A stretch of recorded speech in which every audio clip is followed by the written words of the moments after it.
안녕하세요. 이번 시간에는 7일 완성, 이것만 풀면 합격 5일차 시간입니다. 오늘은 부채 회계 처리 연습을 해보려고 하는데요.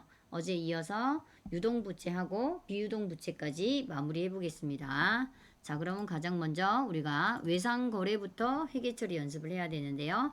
자, 외상거래 하시면 상거래는 외상매입금, 그 외적인 거래는 미지급금이다. 이렇게 배웠잖아요. 자, 이때 우리가 그 외적인 거래는 카드 결제를 했을 때 미지급금이라고 써야 되죠.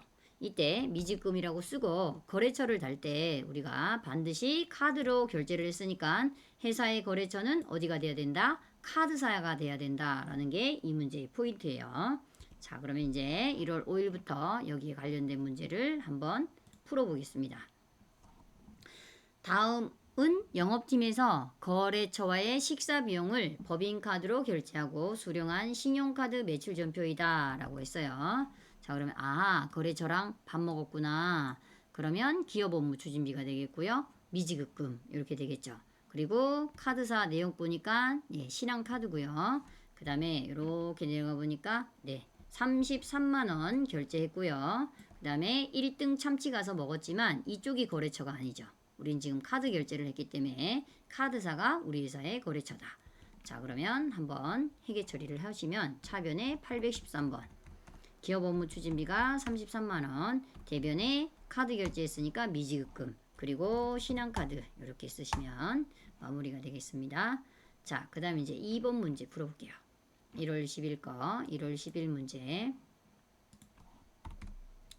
사무실에서 사용할 비품으로 공기청정기를 구입하고 구입대금은 신용카드로 결제했다 라고 했습니다. 그럼 공기청정기니까 비품, 그 다음에 신용카드 결제했으니까 미지급금, 그리고 여기서 답도 줬고요.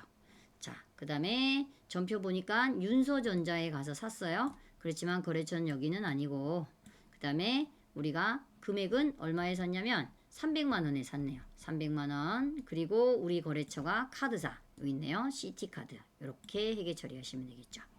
자, 그러면 차변의 비품 300만원. 그리고 비품 고정자산이니까 등록하라는 문제가 나왔어요. 일단 취소. 그리고 대변에 253번. 그리고 거래처는 CT.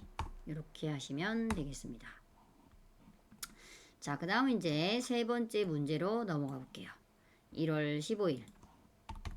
영업부에서 제품 홍보물 제작 비용 51만원을 탱탱 광고사로부터 광고사에 국민카드로 결제했대요. 제품 홍보했으니까 광고 선전비 하시면 되겠죠? 차변에 광고 선전비 51만원 이렇게, 그리고 대변에 카드 긁었으니까 미지급금, 그리고 국민카드 이렇게 하시면 되겠습니다. 자, 그럼 이렇게 해서 우리가 상거래 이외적인 거래를 카드로 결제했을 때 미지급금, 그리고 거래처는 반드시 카드사를 걸어줘야 된다. 물론 상거래이면 계정 과목은 외상매입금이 돼야 되겠고요. 거래처는 카드사가 돼야 됩니다. 자, 그 다음 이제 2번 가수금을 한번 해보겠습니다. 우리 가수금 하면 여기도 거래처를 꼭 달아야 된다는 거 기억하셔야 되고요. 기업에서 현금을 받았는데 이 현금 받은 거에 계정 과목이나 그 다음에 금액을 확정하지 못했을 때 임시로 처리하는 계정, 이걸 우리가 뭐라고 하냐? 가수금이라고 합니다. 여기에 반대되는 계정이 가지급금, 자산에서 배웠습니다. 자, 그럼 요거랑 관련된 문제 또 풀어보겠습니다. 2월 20일. 남일 상사에 대한 외상매입금 중 1,550만원이네요. 700만원은 보통예금에서 지급했고요. 잔액은 대표자명이 보통예금 계좌에서 지급했대요. 요게 잔액은 우리 회사의 보통예금이 아니고 대표자명이 보통예금이니까 이 계정은 가수금을 써라 라고 준 거예요. 그리고 가수금은 133번을 써라 이렇게 됐네요. 자, 그럼 해보겠습니다. 차변에 외상매입금, 거래처가 우리 어디 남일 상사, 거래처가 남일 쓰시고 1,550만원, 그 다음에 대변에 103번으로 우리 기업에 700만원을 빼주고요. 나머지는 우리 사장님 통장에서 나간 가수금, 그리고 133번으로 거래처를 다루라고 했습니다. 이렇게 해서 거래처까지 꼭 챙겨서 틀리고 오시면 안됩니다. 자, 그 다음에 2월 28일 자, 생산부서 직원들의 작업복을 100만 원에 구입했어요. 자, 그러면 여기서 또 생산부도 잘 챙겨야 되겠다. 그쵸? 500번 때. 자, 200만 원은 보통예금에서 지급했어요. 그리고 나머지는 대표이사 개인명의 보통예금에서 지급했대요. 자, 이번에도 가수금 계정을 써라. 그리고 거래처명은 대표이사로 해라. 라고 했습니다. 자, 그러면 차변에 511번. 100만 원 이렇게 쓰시고요. 대변에 기업의 통장에서 20만 원 나갔고요. 그 다음에 나머지는 우리가 가지급금으로 회계 처리, 가수금으로 회계 처리하시고요. 그 다음에 대표이사 꼭 이렇게 챙겨서 달아주고 오시면 되겠습니다. 이렇게 해서 가수금 문제 풀어봤고요. 자, 그 다음 이제 세 번째로 우리가 다뤄봐야 될 게 미지급 배당금입니다. 미지급 배당금은 우리 회사가 잉여금 처분할 때 현금 배당을 하겠다는 결의가 나왔을 때 우리가 미지급 배당금하고 회계 처리를 하는 거예요. 자, 그래서 우리 회사가 주주총회에 결의가 났는데 현금 배당이다 이럴 때 기업의 자본 중에서 이익잉여금 자본의 감소를 시킵니다. 375번 개정 이익잉여금 개정.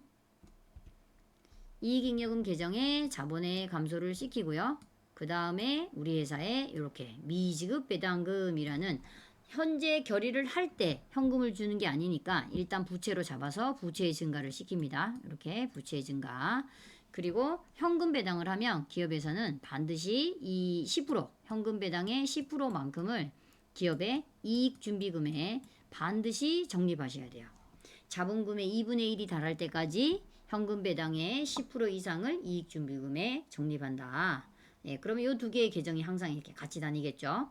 그러다가 이제 언젠가 회사가 주주총회에 결의한 내용을 주주들에게 지급을 해줘야 되겠죠. 지급했다라고 하시면 이 문장을 만나면 이제 부채에 뭐가 일어나야 돼요? 감소.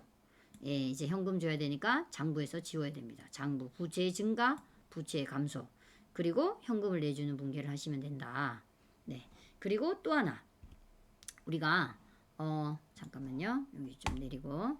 자, 이렇게 회사의 주주들이 배당금을 받을 때 돈을 벌었으니까 배당소득이 생겼으니까 원천징수해야 되겠죠. 배당소득은 국세가 14%, 지방세가 1.4% 하시면 15.4%의 배당소득이 생겼으니까 배당소득에 대한 원천징수를 하다라는 문장을 만나면 네, 대변에 직원의 세금을 보관하고 있어야 되니까 보관하는 돈, 부채의 증가, 예수금.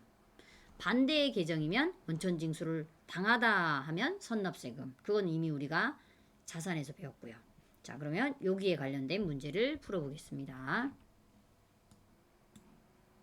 자, 11월 7일 9월 30일에 열린 주주총회에 결의했던 주주총회에 결의를 했네요. 금전 중간배당금 200만 원을 보통예금 계좌에서 지급했습니다. 9월 30일에 회계 처리는 적정하게 이루어져 있으며 원천징수는 없다. 일단 원천징수는 무시하고 하라는 소리예요. 자, 그럼 예수금은 빼고 다 200만 원을 줘라 이런 거네요. 자, 근데 먼저 우리가 항상 문장을 읽다가 이렇게 날짜를 만나잖아요. 그럼 반드시 그 날짜에 가시면 회계 처리가 돼 있어요. 그걸 보시고 하셔야 우리가 실수를 안 할 수 있습니다. 그리고 거기 안에 힌트가 다 있는 거고 09, 30 이렇게. 그러면 회사가 이렇게 회계 처리를 해줬어요. 회사의 자본을 줄였구나. 이익잉여금 계정을 줄이고 회사가 현금 배당하기로 했구나. 미지급 배당금. 그리고 현금 배당해서 적립금도 10% 적립했구나. 그쵸? 그러면 지금 우리는 요 미지급 배당금에 대한 회계 처리를 하시면 되겠습니다. 자, 그러면 날짜가 11월 07일. 차변에 차변하시고요. 그 다음에 265번 미지급 배당금을 쓰셔야 되고요. 265번 미지급 배당금. 자, 200만 원 이렇게 쓰시고요. 대변에 원천징수는 무시해야 되니까 빼고 그냥 다 뭐로 줬어요? 보통예금 이렇게 하시면 돼요. 자, 그 다음 거 해볼게요. 4월 18일 0418.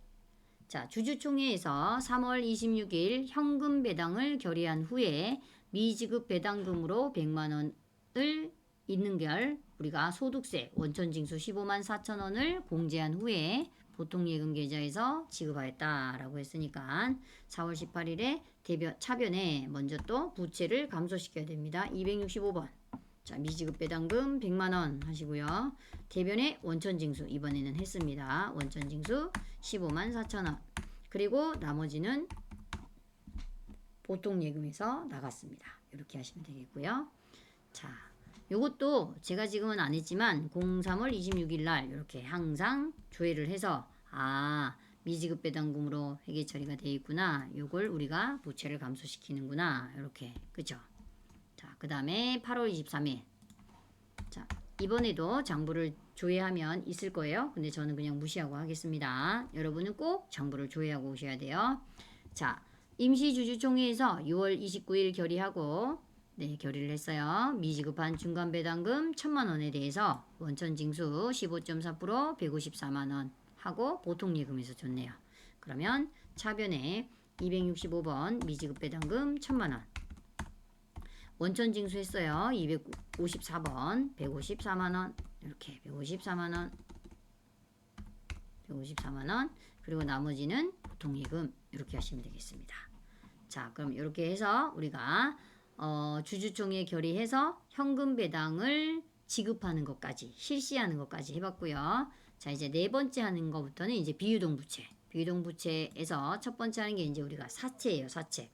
사채라는 것은 주식회사가 자금을 조달할 목적으로 장기간 자금을 조달할 목적으로 발행하는 채무증권입니다. 채무증권. 자, 이때 우리가 중요하게 여겨야 될 게 사채하면 이 액면 금액이 중요해요. 그래서 대변에 사채를 발행할 때도 액면 금액, 사채를 상환할 때도 액면 금액. 아셨죠? 그래서 회사가 돈을 빌립니다. 이때 사채를 발행하다 이런 말을 써요. 자, 그럼 대변에 사채하고 액면 금액을 쓰셔야 되고요. 그 다음에 이제 사채를 갚으면 상환하다 이런 말을 쓰죠. 그리고 차변에다가 액면 금액을 이렇게 써주시면 돼요. 그래서 대변도 차변도 항상 액면이다 라는 게 중요한 겁니다. 그래서 우리가 기업회계에서 재무회계에서 액면하면 사채하고요. 자본금밖에 없습니다. 잘 기억하시고요. 자, 여기에 관련된 문제 또 풀어볼게요. 자, 4월 10일입니다. 자, 자금을 조달하기 위하여 사채 800만원 그리고 여기 나왔습니다. 여러분 액면금액 800만원 사채 액면금액 800만원을 845만원에 발행하고 그 다음에 당좌예금으로 돈을 받아왔네요. 자, 그러면 대변에 사채 돈 좀 빌렸습니다. 비유동 부채예요. 800. 자, 그 다음에 차변에 돈을 받기는 당좌예금으로 받았네요. 102번 당좌예금 금액은 845만원 이렇게. 자, 그럼 이렇게 대차가 생겼거든요. 자, 여기 보시면 회사가 증서에 찍어준 건 800만원이고요. 돈을 받기는 845만원을 받았어요. 더 많이 받았죠. 45만원을 더 많이 받은 겁니다. 이때 우리가 사채를 어떻게 했다? 할증해서 발행한 거예요. 할증 발행 차금. 반대 여기 마이너스가 붙으면 더 조금 받았다 이러면 사채 할인해서 발행한 거니까 사채 할인 발행 자금입니다. 그래서 대변에 우리 이번에는 살증을 한 거니까 사채 할증 발행 차금. 그래서 사채 할증 발행 차금의 계정은 사채가 부채 계정이잖아요. 그래서 이 부채를 증가하는 계정이에요. 그래서 사채를 증가하는 계정, 가산 계정이다 이렇게 얘기합니다. 사채 부채의 차감 계정, 부채의 가산 계정 할 때 가산. 자, 그럼 이제 다음 문제 4월 11일 것도 풀어볼게요. 액면가액 1억 원이고요. 사채를 9,900만원에 발행했습니다. 통장에 이번에는 보통예금으로 받았어요. 자, 그럼 해보겠습니다. 자, 차변에 먼저 대변에 사채 291번 사채 1억 그리고 차변에 돈을 받기는 보통예금으로 9,900만원에 받았어요. 그럼 이번에는 봐보세요. 액면을 얼마를 찍어줬냐면 1억을 찍어줬어요. 근데 돈은 9,900 받았으니까 어떻게 됐어요? 마이너스가 붙었어요. 우리 회사가 사채를 할인했다 이런 소리죠. 그래서 할인 발행 자금 차변에 292번 할인 발행 자금. 그래서 여기 보시면 사채가 부채 계정이고요. 네, 여기 보시면 반대변에 있죠. 이게 차감 계정입니다. 그래서 차감 계정 사채가 291번이니까 차감은 항상 플러스 1번 292번 그쵸? 그래서 할인 발행 차감까지 했고요. 자, 다음 것도 해보겠습니다. 4월 15일 액면가액 1,000만원인 사채를 1,085만원에 할증 발행했네요. 그리고 이번에도 보통예금으로 받았어요. 자, 그럼 가볼게요. 대변에 291번 1,000만원 그리고 차변에 보통예금 1085만 원 이렇게. 그럼 대차가 할증에서 발행했죠. 할증에서 발행했구나. 85만 원. 그러면 대변에 313번에 사채 할증 발행 자금 이렇게 하시면 되겠어요. 자, 그 다음은 4월 20일 자금 조달을 위하여 발행하였던 사채를 980만 원에 조기 상환하면서 보통예금 계좌로 지급하였다. 이번에는 사채를 발행한 게 아니고 우리가 이 사채를 뭐 했어요? 상환했습니다. 상환하면서 통장에서 돈 줬다 이거네요. 그렇죠? 통장에서 돈 내줬다. 여기 항상 이거 뭐 잘 안 돼가지고 자, 보통예금에서 줬다 했습니다. 그럼 한번 해볼게요. 자, 이제 우리가 부채를 감소시켜야 돼요. 빌린 게 아니고 갚았으니까 차변에 291번 사채 액면 중요합니다. 액면. 그리고 대변에 돈을 주기는 103번에서 줬고요. 돈은 980만 원만 줬습니다. 그럼 잘 봅시다. 여기 보세요. 자, 우리가 1억 원을 갚았는데 돈을 980만 원 줬으니까 잘못 썼네요. 1000만 원인데 그쵸? 여기가 잠깐만요. 여기가 1000만 원. 자, 봐보세요. 여기 1000만 원을 우리가 갚았는데 돈을 내주기는 얼마를 줬어요? 980만 원을 준 거예요.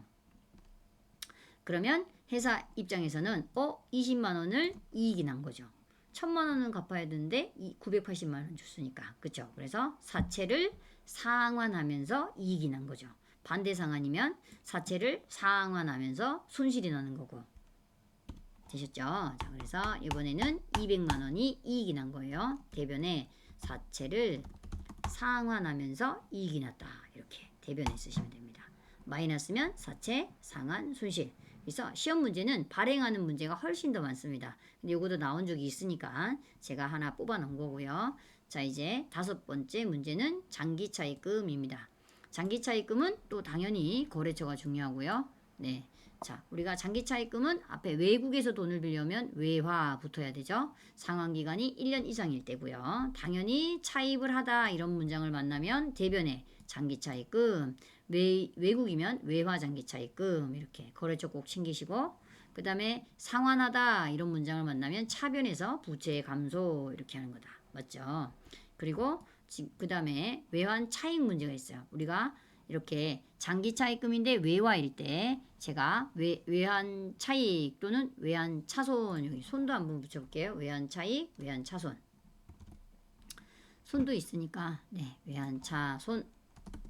자, 외화 자산을 회수하거나 또는 외화 부채를 상환할 때 우리가 기업에서 환율 변동으로 인해서 발생하는 손익 이걸 우리는 뭐라고 한다? 외환 차익, 외환 차손 이렇게.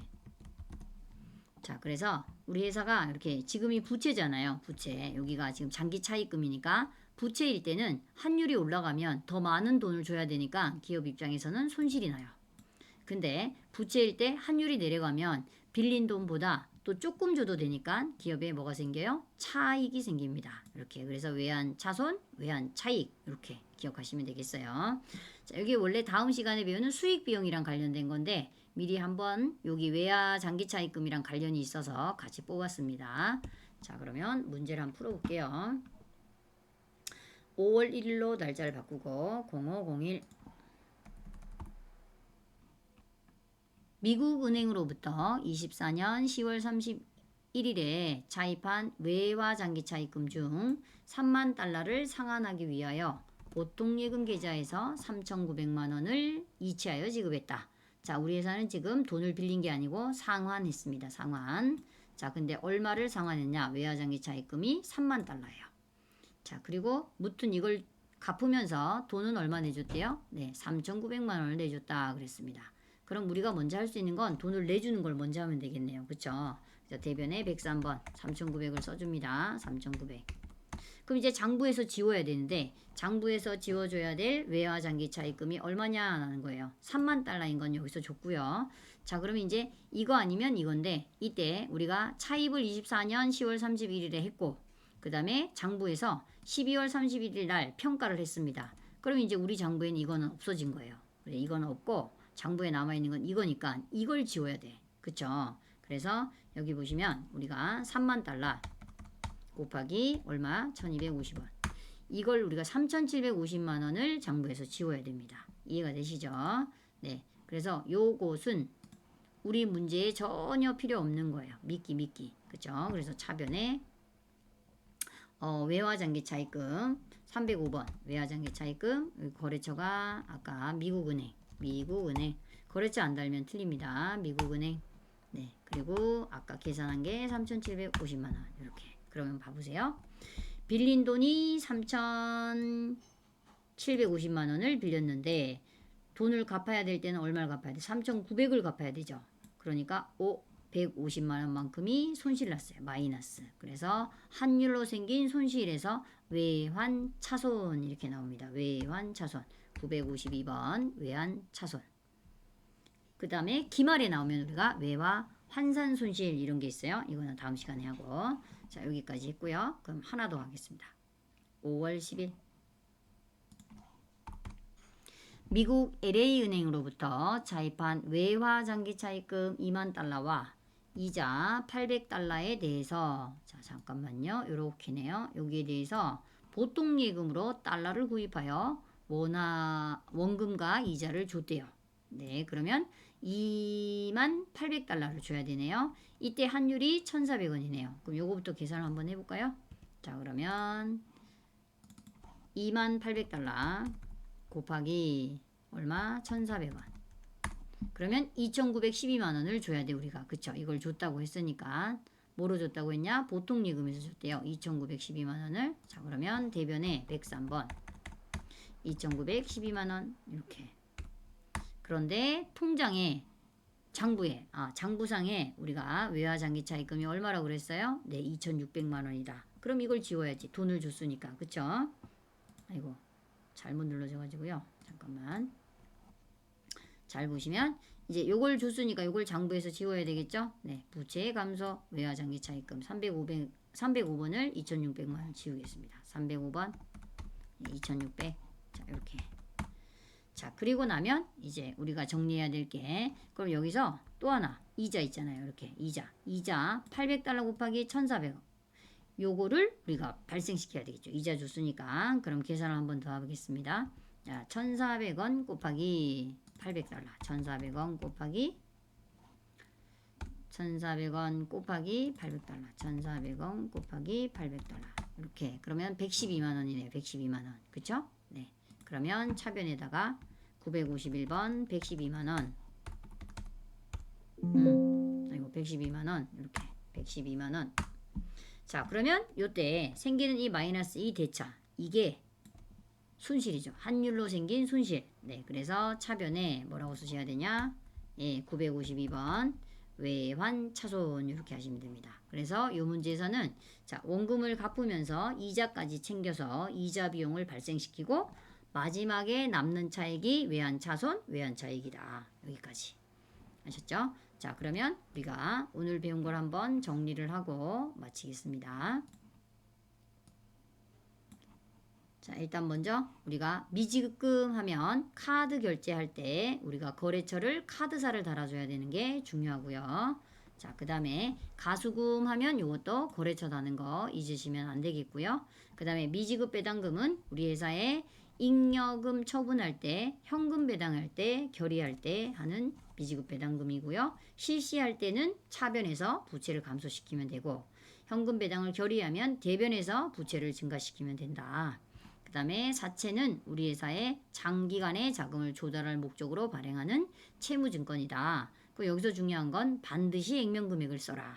아주 중요합니다. 그 다음에 외화장기차 입금했습니다. 이때 외화장기차 입금하시면 우리가 외환차손이나 외환차익이 발생을 하겠죠.